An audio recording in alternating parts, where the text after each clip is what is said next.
La lettre du notaire glissa de ses doigts tremblants, atterrissant sur le trottoir mouillé de Paris comme une sentence de mort.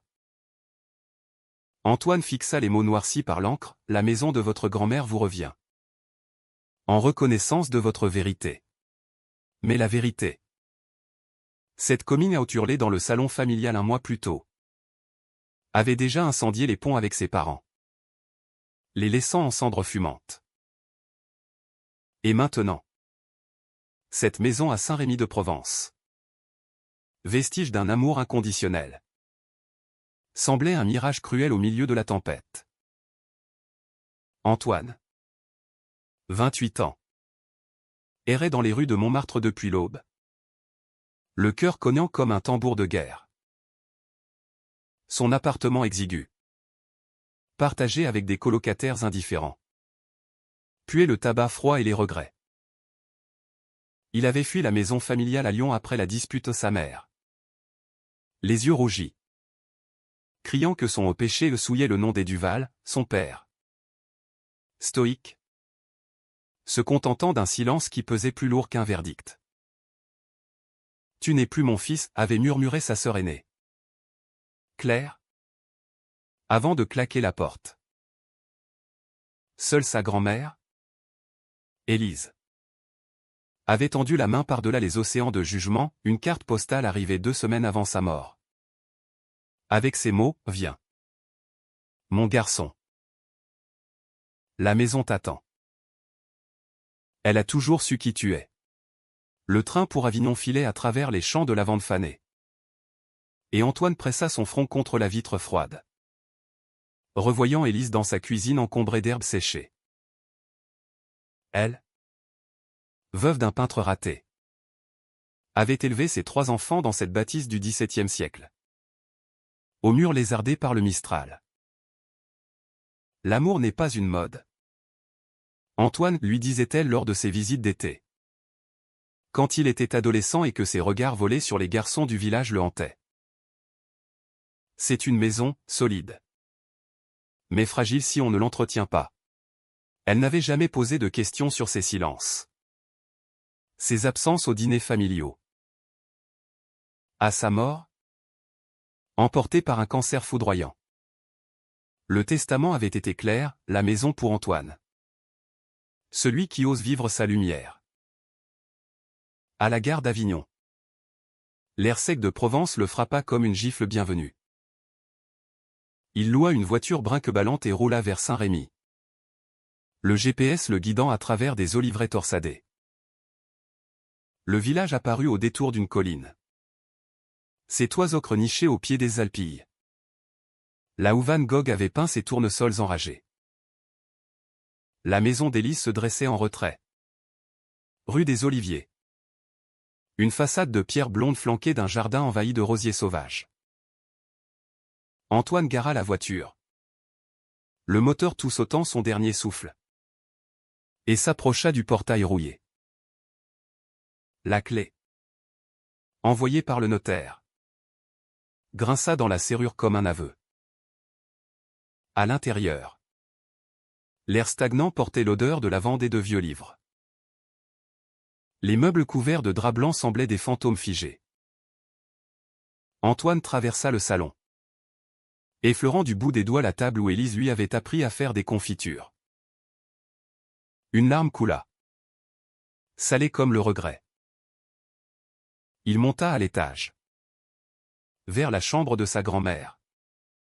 Et là, assis sur le lit défait, il craqua. Des sanglots rauques secouèrent son corps, libérant la rage accumulée, contre sa famille, contre lui-même, contre ce monde qui tolérait l'amour comme une anomalie. « Pourquoi moi » murmura-t-il, la voix brisée. C'est alors qu'il entendit la porte d'entrée grincer. Des pas légers résonnèrent dans l'escalier. Antoine se raidit, le cœur battant. « Qui est là » lança-t-il. La voix éraillée. Une silhouette apparut dans l'encadrement, un homme d'une trentaine d'années. Cheveux châtains en bataille. Yeux verts comme les collines environnantes. vêtu d'une chemise en lin froissé et d'un jean usé. Il portait un carton rempli de livres poussiéreux. Pardon? Je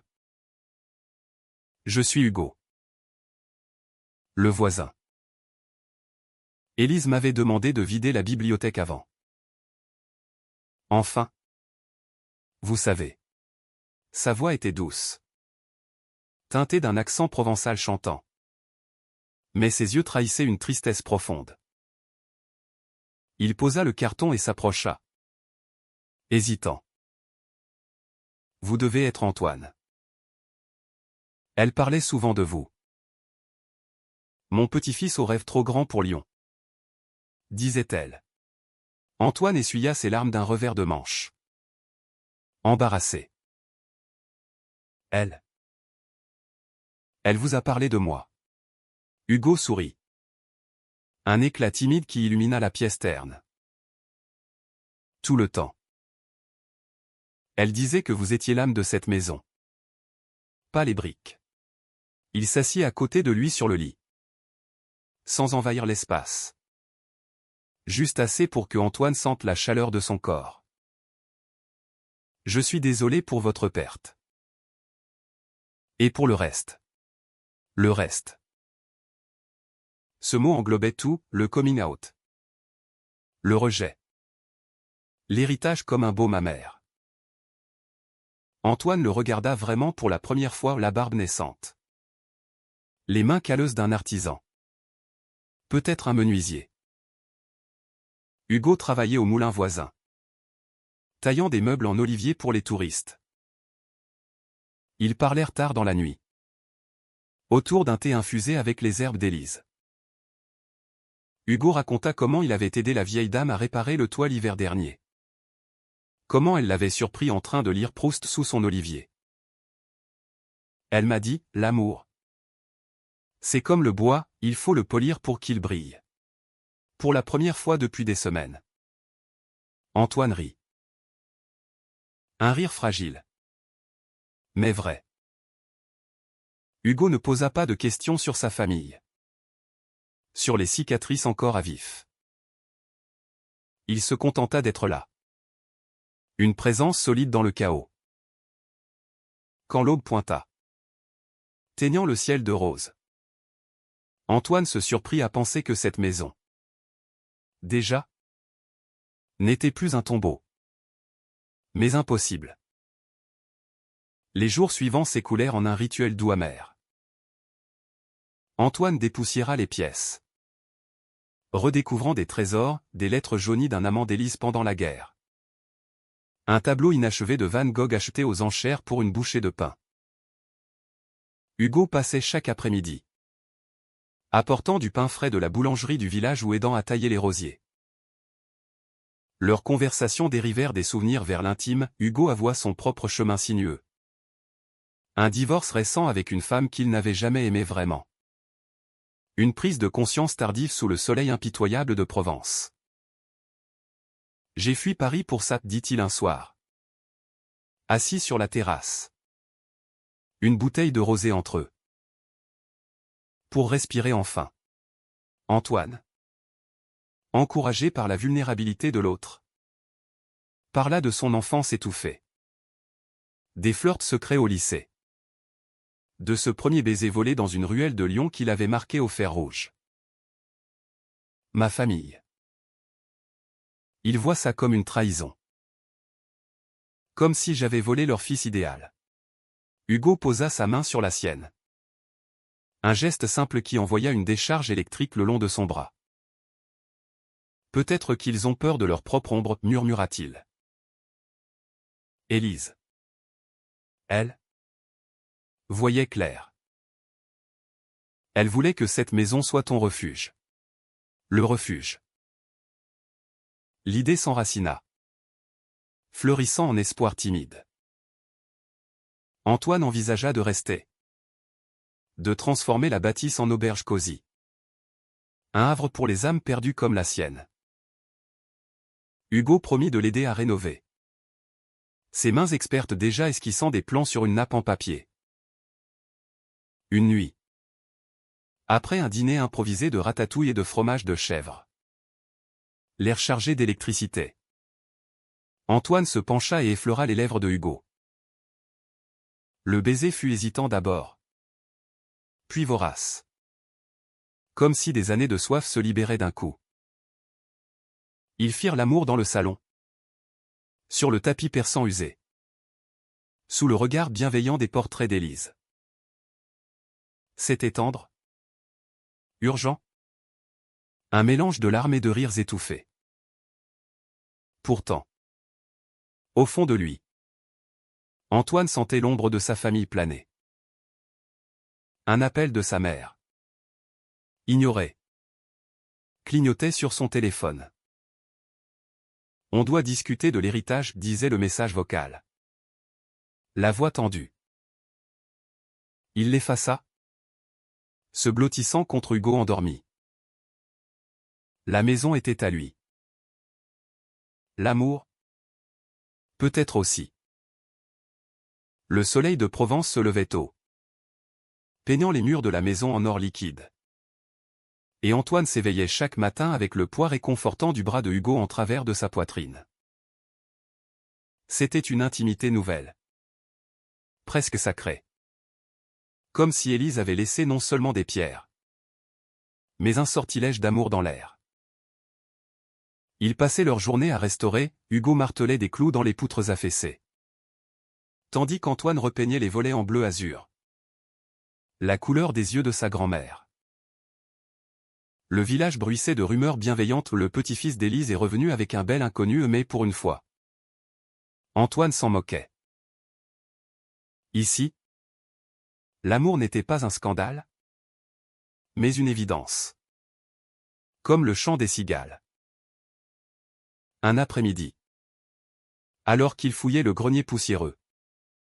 Antoine découvrit une boîte en ébène gravée de initiales entrelacées, E et L. À l'intérieur. Des photographies sépia, Élise jeune. Radieuse. Enlacée par une femme aux cheveux courts. Dans un Paris des années 1940. Mon Dieu, souffla-t-il. Passant les images à Hugo. Elle. Elle était comme nous. Hugo hocha la tête. Les yeux brillants. Ça explique tout. Son silence complice. Ses regards. Elle vivait son secret. Et elle voulait que tu vives le tien en liberté. Cette révélation scella leur lien plus profondément. Ce soir-là. Sous un ciel étoilé. Ils marchèrent jusqu'aux ruines romaines qui surplombaient Saint-Rémy. Hugo raconta son enfance dans un mas isolé. Fils unique d'un vigneron bourru qui tolérait mal les faiblesses. J'ai attendu 30 ans pour m'avouer que les hommes me faisaient vibrer comme le vin fait chanter le palais, confia-t-il. Sa voix se brisant sur un rocher moussu. Antoine l'embrassa là. Au milieu des colonnes brisées. Leur corps se fondant dans l'ombre des Alpilles. L'amour physique devint exploration, des caresses paresseuses au petit déjeuner.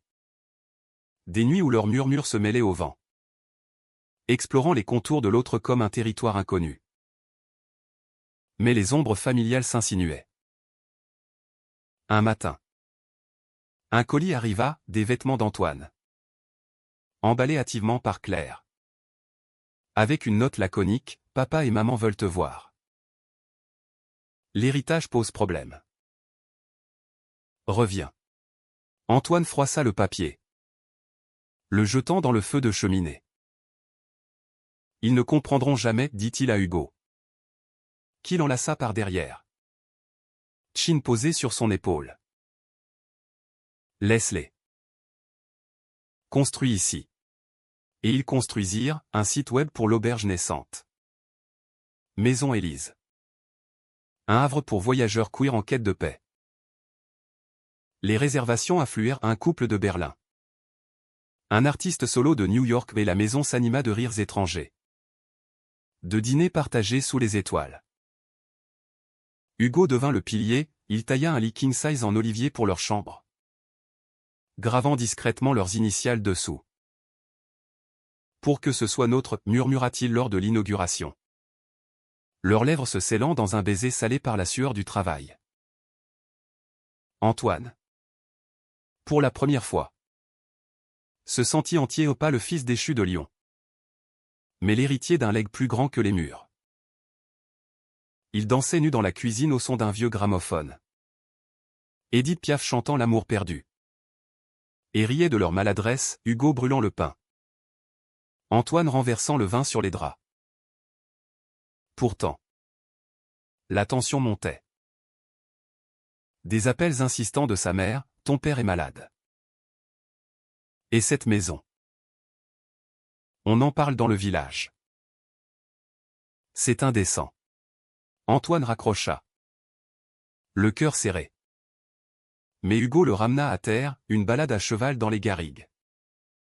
Où ils s'arrêtèrent pour faire l'amour sur une couverture. Le soleil caressant leur peau comme une bénédiction. Tu es libre ici, souffla Hugo. Ses doigts traçant des motifs sur le torse d'Antoine.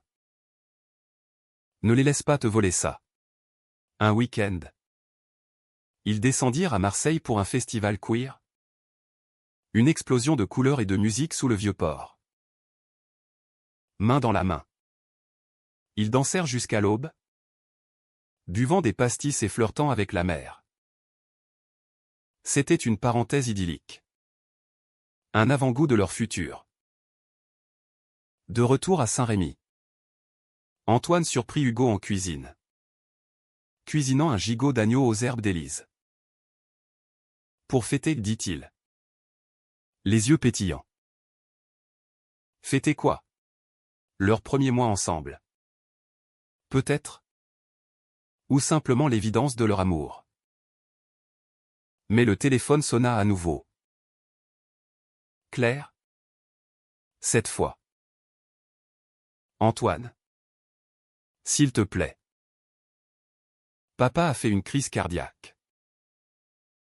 Il demande après toi. Et l'héritage? Les avocats disent que c'est contestable.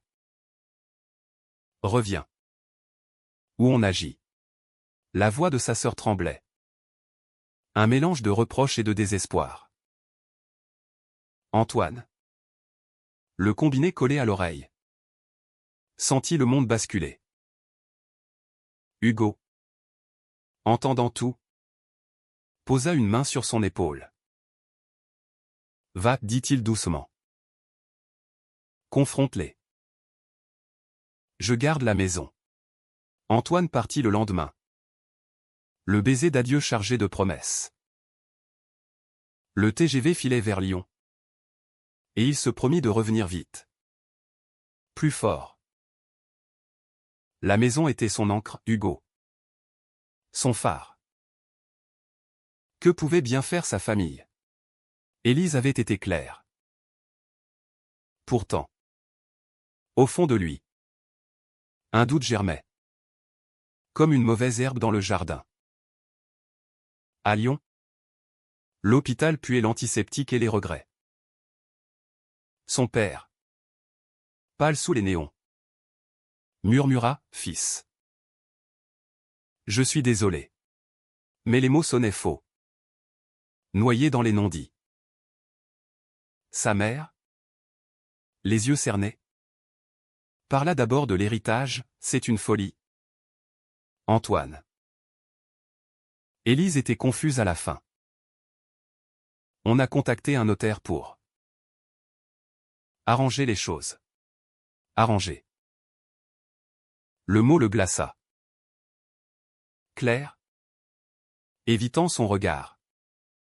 Ajouta, on vend la maison. Pour ton bien. Pour payer les dettes familiales. Antoine explosa, pour mon bien? C'est mon héritage. Mon refuge. Les cris attirèrent les infirmières. Et il quitta l'hôpital en trombe. Le cœur en lambeaux. De retour à Paris pour une nuit. Il appela Hugo, je rentre demain. Tout va bien se passer. Mais au téléphone. La voix de Hugo vacillait, prends ton temps. J'ai des nouvelles ici. Les nouvelles. Antoine raccrocha, ignorant le nœud dans son estomac. La famille avait planté une graine de poison. Et déjà, elle empoisonnait tout. Le retour à Saint-Rémy fut un cauchemar éveillé. Antoine gara la voiture devant la maison, les phares balayant la façade comme un projecteur accusateur. Et trouva Hugo sur la terrasse. Une cigarette aux lèvres, un vice rare. Signe de tourment. « Qu'est-ce qui se passe » demanda Antoine, descendant en hâte, son sac à dos heurtant le gravier. Hugo écrasa le mégot, se levant pour l'enlacer. Mais le baiser fut bref, teinté d'hésitation. « Viens dedans. Il faut qu'on parle. » À l'intérieur, sur la table de la cuisine, trônait une pile de documents, contrats notariés. Plan d'urbanisme.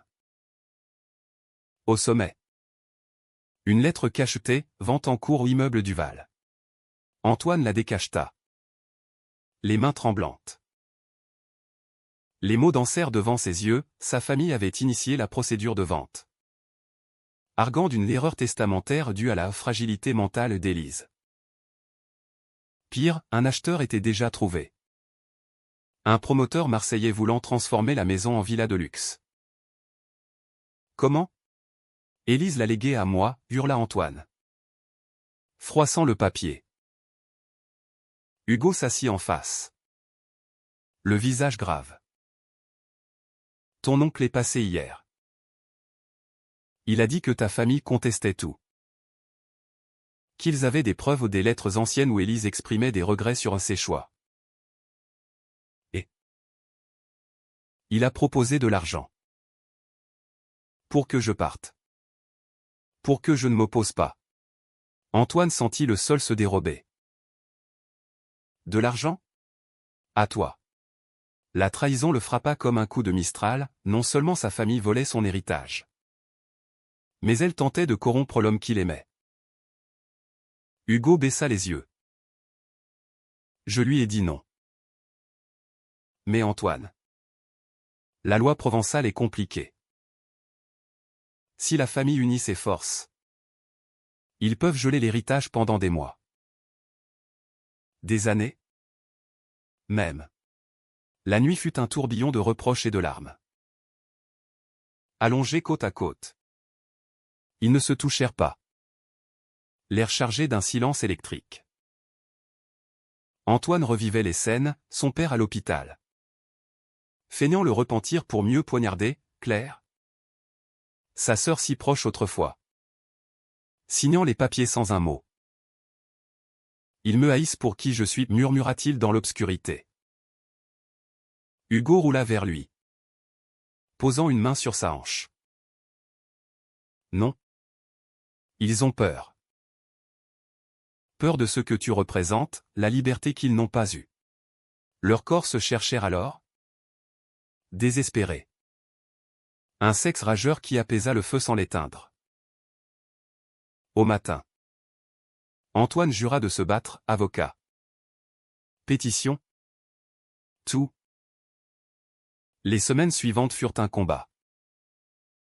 Antoine engagea un notaire à Avignon. Un homme bourru nommé Laurent qui fouilla les archives comme un archéologue. Le testament est solide, assura-t-il. Mais votre famille a des appuis, un cousin juge à Marseille. Hugo, fidèle, transforma son atelier en QG, cartes étalées. Café froid. Nuit blanche à rédiger des appels. Leur amour, loin de fléchir, s'aiguisait, des regards complices au milieu du chaos. Des étreintes volées dans le jardin, où les rosiers d'Élise fleurissaient en rouge sang. Un soir, après une audience infructueuse, le juge temporisant, ils s'effondrèrent sur le canapé. Épuisés. Hugo massa les épaules nouées d'Antoine, ses doigts glissant sous la chemise. Souviens-toi de la boîte au grenier, murmura-t-il. Élise avait son amour secret. Elle a survécu. Toi aussi. Antoine se tourna. Leurs lèvres se trouvant dans un baiser lent. Profond. Qui effaça les heures de bureau. Ils montèrent à l'étage. Se déshabillant avec une tendresse infinie. Explorant chaque cicatrice comme une carte au trésor. L'orgasme vint en vagues. Libérateur. Et ils s'endormirent enlacés. Le monde extérieur réduit à un murmure. Mais la trahison s'approfondit. Un appel de Claire, on agit pour le mieux. Tu n'es pas prêt pour cette maison. Et c'est Hugo. Il profite de toi. Antoine raccrocha. Furieux. Mais le doute s'insinua, et si sa sœur avait raison? Hugo, sentant le vent tourner, organisa une surprise, un pique-nique au Beau de Provence. Sous les ruines médiévales. Ils mangèrent du fromage et des olives. Riant de souvenirs idiots la fois où Antoine avait renversé la peinture sur le chat errant. Je t'aime, dit Hugo soudain. Les yeux fixés sur l'horizon. Pas pour la maison. Pour toi. Le garçon qui ose. Ces mots pansèrent les plaies. Et Antoine répondit par un baiser passionné. Leur corps roulant dans l'herbe sèche. C'était romantique. Sauvage. Un rempart contre la tempête.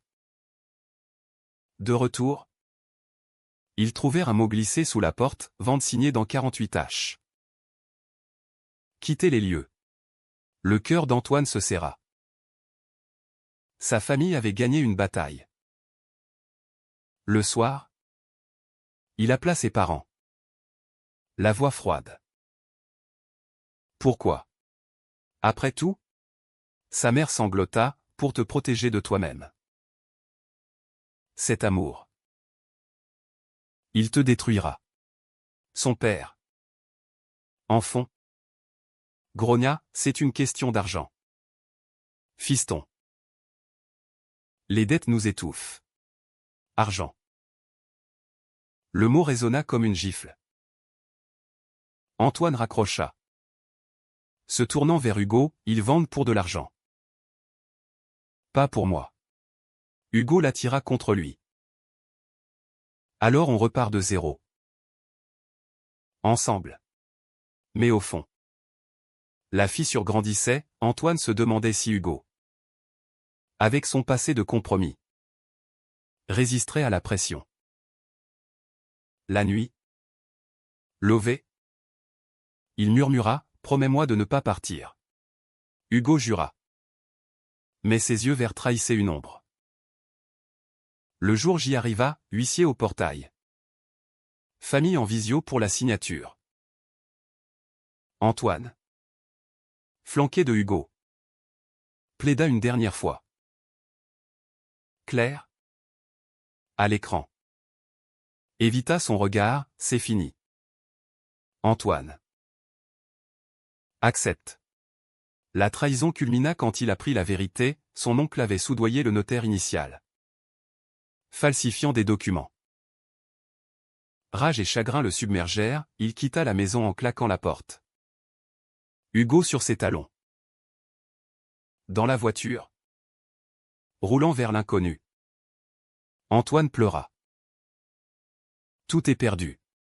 Hugo posa une main sur sa cuisse, non. Nous, on reste. Mais le doute persistait, empoisonnant leur refuge. La fuite de Saint-Rémy fut un exil précipité. La voiture chargée de bricoles, la boîte d'Élise. Quelques outils de Hugo. Un tableau inachevé. Antoine conduisait. Les yeux rivés sur la route sinueuse vers Aix-en-Provence. Où un ami d'amis offrait un appartement temporaire. Hugo, à côté, tentait de détendre l'atmosphère, on recommencera. Une petite maison à Arles. Près des arènes. Avec un atelier pour moi. Un bureau pour ton auberge en ligne. Mais ces mots sonnaient creux. Et Antoine, le cœur en vrac, ne répondit pas. La trahison de sa famille n'était plus un choc, c'était une plaie ouverte. Suintante. À Aix. L'appartement était un 2 pièces exigu. Au mur lézardé par l'humidité. Mais avec une vue sur la fontaine de la Rotonde. Ils s'y installèrent comme des naufragés, Antoine passant des nuits blanches à harceler les avocats. Hugo cherchant du travail dans les ateliers locaux. Leur intimité, jadis fluide, devint tendue aux des baisers hachés. Des corps qui se cherchaient par habitude plus que par feu. Je sens que tu t'éloignes, murmura Antoine un soir. Après un dîner froid de salade niçoise. Hugo, les coudes sur la table, soupira, c'est toi qui te fermes. Cette maison. Elle t'a pris plus que des murs. Il avait raison. Antoine revivait la perte en boucle, les rires dans le jardin. Les nuits d'amour sous les étoiles. Le legs d'Élise comme un fil reliant passé et futur. Sa famille. Contactée par mail rageur. Répondit par le silence ou pire. Un virement bancaire anonyme, pour t'aider à repartir. De l'aumône? Déguisé en pitié. Il le rendit. Notant et garde ton argent sale. Claire tenta un appel, Antoine. On regrettait. Mais tu as choisi ta voie. Choisir? Il avait été forcé. Le basculement vint lors d'une visite impromptue. Hugo avait décroché un job à un salon d'art à Arles. Et ils y allèrent pour fêter. La ville taurine bruissait de festivals. L'air chargé d'encens et de vin. Ils déambulèrent main dans la main. Anonymes dans la foule. Et pour un instant.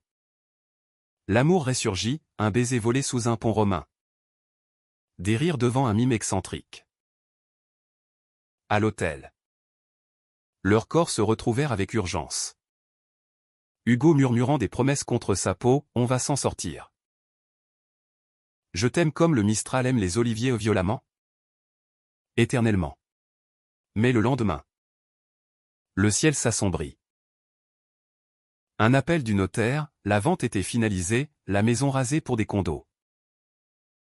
Antoine s'effondra sur le lit. Hurlant dans l'oreiller. Hugo tenta de le consoler. Mais la dispute éclata, tu ne comprends pas. C'était tout ce que j'avais d'elle. Hugo riposta.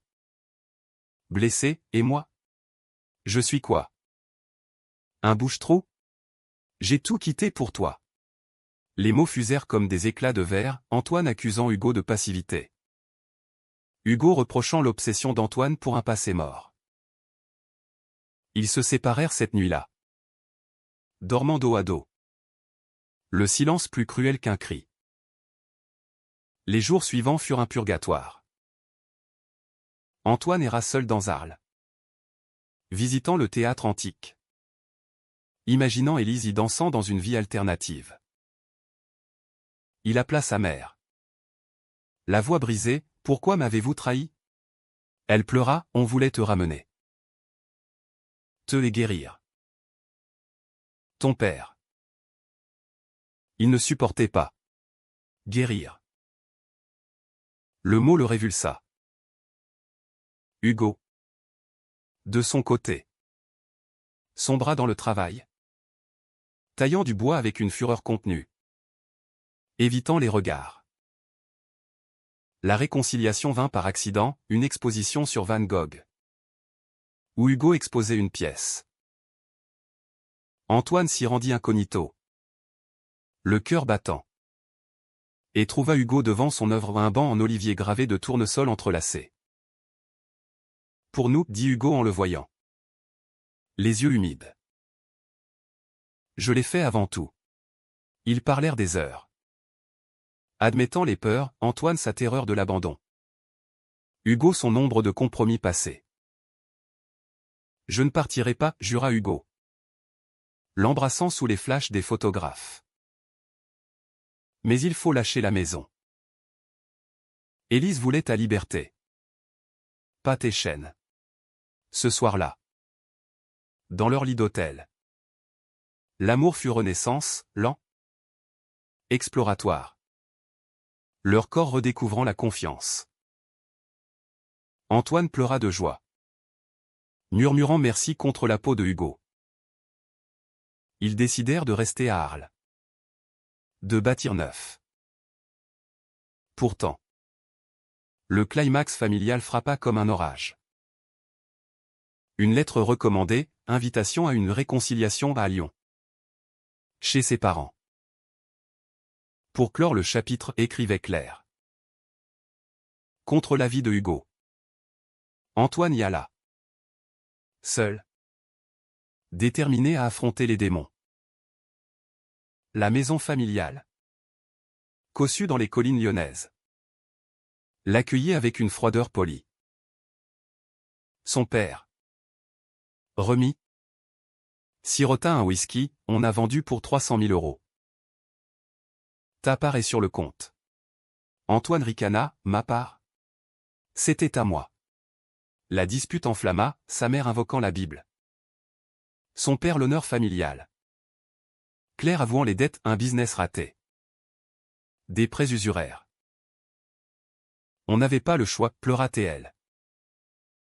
Antoine hurla, vous aviez le choix de m'aimer. Sans condition. Il révéla les photos d'Élise. Son amour lesbien caché. Brisant leur mythe d'une grand-mère pure. Le choc les figea, sa mère s'effondra en sanglots, elle. Comme toi. Pour la première fois. Une fissure dans leur armure. Antoine partit sans pardon. Mais avec une clarté, la trahison n'était pas seulement la sienne, c'était celle d'une génération étouffée. De retour à Arles. Il raconta tout à Hugo, qui l'accueillit avec un dîner aux chandelles. Et maintenant, demanda-t-il. Antoine sourit, maintenant. On vit. Mais la tempête n'était pas finie. Le lendemain. Un appel anonyme, son oncle. Furieux des révélations. Menaçait de poursuites pour diffamation. La peur revint. Et avec elle. Les doutes sur Hugo, qui avait-il appelé pendant son absence? Un ex? Antoine confronta. Jaloux, dis-moi la vérité. Hugo. Las. Avoua, un contact avec l'acheteur. Pour racheter la maison en secret. Pour toi. Pour nous. Trahison ou amour? Le cœur d'Antoine se déchira. La révélation d'Hugo fut un baume empoisonné, il avait économisé en secret. Négociant avec le promoteur pour racheter la maison non pas pour la restaurer intacte, mais pour en faire un centre communautaire queer. Un legs vivant d'Élise. Je voulais te surprendre, expliqua-t-il. Les yeux implorants. Assis sur le balcon d'Arles face au Rhône coulant comme des larmes d'argent. Antoine. D'abord furieux, tu as agi dans mon dos. Sentis la colère fondre en gratitude. Tu as cru en nous quand j'avais perdu foi. Ils s'embrassèrent sous la lune. Un baiser de rédemption. Leur corps fusionnant dans la chambre avec une tendresse renouvelée. Comme si chaque caresse effaçait une couche de douleur. Le chemin vers le pardon familial fut plus ardu. Antoine écrivit une lettre ouverte. Publiée dans un journal local, l'héritage n'est pas en pierre. Mais en vérité. Les réactions fusèrent au soutien en ligne. Invitation à des podcasts queer. Sa mère appela. La voix chevrotante, Lisa m'a brisé. Viens. On parle vraiment. À Lyon. La réunion fut cathartique, pas de câlins immédiats. Mais des aveux. Son père. Les mains tremblantes. Confessa son propre secret et une attirance refoulée dans sa jeunesse. Étouffé par la société. J'ai projeté ma peur sur toi. Claire pleura, promettant thérapie familiale. Antoine ne pardonna pas tout, mais planta une graine, l'amour n'est pas à vendre. Ni à juger. Avec cet apaisement, Antoine et Hugo retournèrent à Saint-Rémy. Le promoteur, touché par l'histoire, céda la maison rachetée à prix modéré. Transformée en maison Élise auberge et centre pour jeunes LGBTQ+ en détresse. L'inauguration fut une fête, ruban bleu. Discours d'Antoine sur la résilience. Hugo taillant une plaque commémorative. Élise, en esprit, semblait sourire depuis les portraits.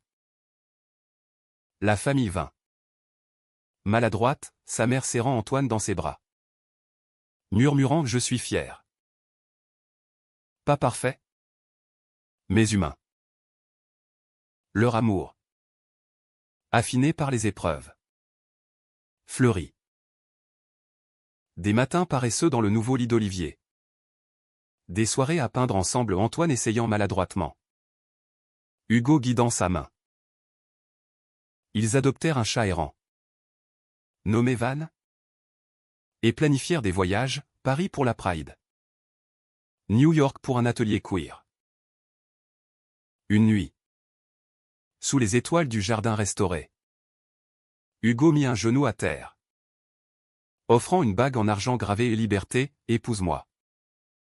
Pas pour la loi, mais pour nous.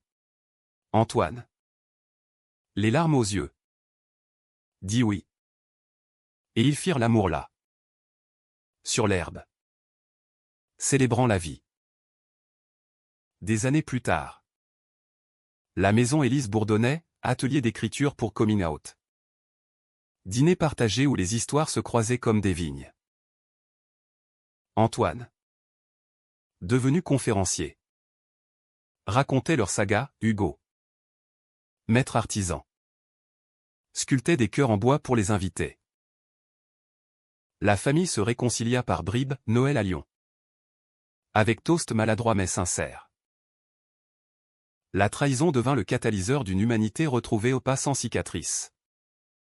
Mais avec des ailes. Et dans le salon, sous le regard d'Élise, Antoine murmurait à Hugo, « Tu es ma maison. » L'amour, enfin, n'était plus un héritage volé, mais un foyer bâti pierre à pierre, cœur à cœur.